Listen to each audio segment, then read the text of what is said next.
Hello students, हमारा जो chapter है शाना साना हाथ जोड़ पेज नंबर 21 और पैराग्राफ जो हमें थर्ड एक्सप्लेन करना था, इसको थोड़ा ओवरव्यू करते हैं। हमने आपको बताया था कि चलायमान सौंदर्य का मतलब है प्रकृति क्या होती है, प्रतिपल बदलती है। इस प्रतिपल बदलते हुए सौंदर्य का एक्सप्लेनेशन लेखिका ने एक शब्द दिया है, एक वर्ड दिया है, चलायमान सौंदर्य। ठीक है, तो प्रकृति प्रतिपल जब बदलती है तो उसका जो सुंदरता है पर चलायमान है, ये कि जो कि मैं अपने पिछले वीडियो में पूरे के पूरे तरीके से एक्सप्लेन कर चुकी हूँ। ठीक है, आगे बढ़ते हैं। पहली बार एहसास हुआ जीवन का आनंद यही चलायमान सौंदर्य है। संपूर्णता के उन क्षणों में मन इस बिखरे सौंदर्य में इस कदर एकात्म हो रहा था कि भीतर बाहर की रेखा मिट गई थी, आत्मा की सारी खिड़कियां खुलने लगी थी। मैं सचमुच ईश्वर के निकट थी। सुबह सीखी प्रार्थना फिर होंठ छूने लगी थी, साना साना हाथ जोड़ कि तभी वह अतीन्द्रिय संसार खंड खंड हो गया, वह महाभाव सूखी टहनी सा टूट गया।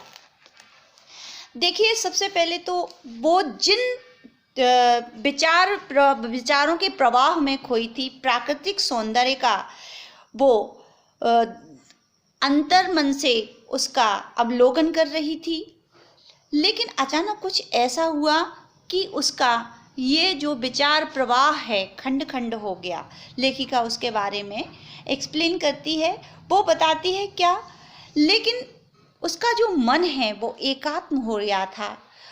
वो उस चीज को, प्रकृति के अनूठे अनुपम सौंदर्य को देखकर, प्रकृति की विराट सत्ता को स्वीकार करते हुए, ईश्वरत्व की भावना को पहचानते हुए अंतर्भाव से वो देख रही थी कि आज उसके अंदर जो अपने पराये का एक, हम लोग हमारे समाज में हमारा देश भी बटा है, हमारे देश में भी रेखाएं हैं, हम किस देश के निवासी हैं। संपूर्ण मानव जाति इसी नियम को पालन करती है। कौन सी?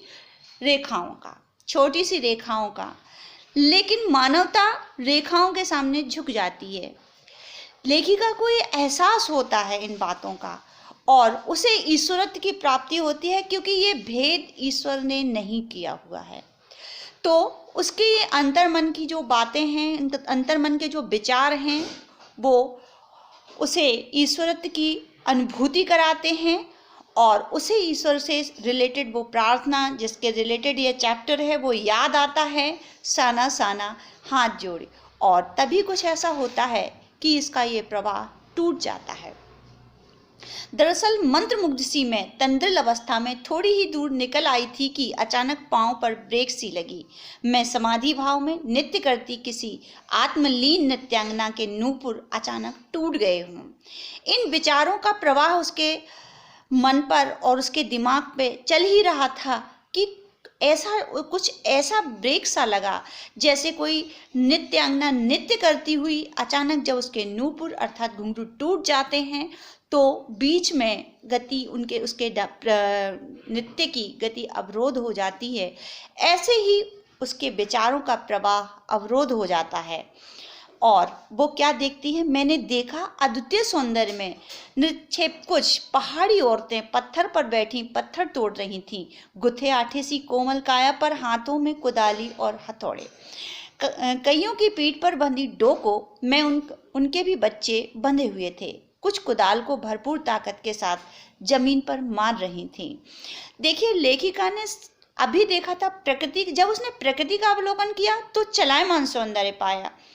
जब उन्होंने प्रकृति के जो मानव में भी जो महिलाओं का अवलोकन किया तो उन्होंने उनके बीच एक नई चीज का कहते हैं एनालिसिस की। वो नई चीज थी क्या? ये थी श्रम सुंदरियां। कैसी? वो थी श्रम सुंदरियां। श्रम सुंदरियां ने क्यों बोला गया?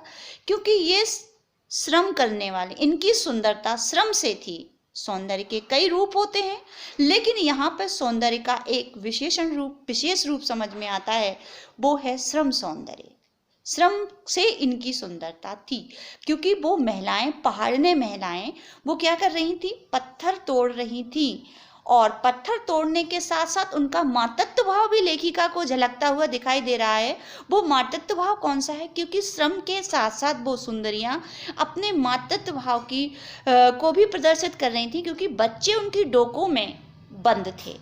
बंद मतलब बिठाले हुए थे। छोटे छोटे बच्चों को उन्होंने अपने पास रखने के लिए उन डोकों का इस्तेमाल किया हुआ था। तो ये एक ममता, जो ममत्व है माँ के अंदर, उसका एक अनुपम अनूठा उदाहरण लेखिका यहाँ पर एनालिसिस करती है, जज करती है, जो कि एक बहुत बड़ी बात है। तो ये हमारा जो चैप्टर पेज नंबर 21 का ये पैराग्राफ हम कंप्लीट करते हैं। नेक्स्ट वीडियो मेरा। God bless you dear children.